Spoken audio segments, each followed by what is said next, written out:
This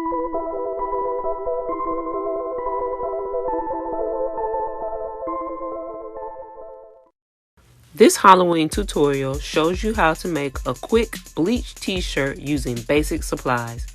Lay out a piece of craft paper and add the shirt.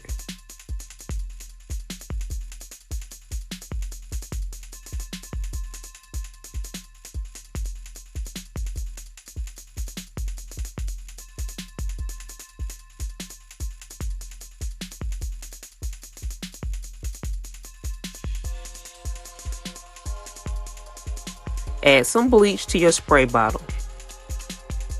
Add your design to the shirt and spray the bleach and allow the color to lift out.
Once you are happy with the design, wash it alone in your washing machine and allow it to dry.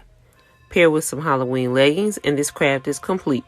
Thanks for watching and make sure to like and subscribe.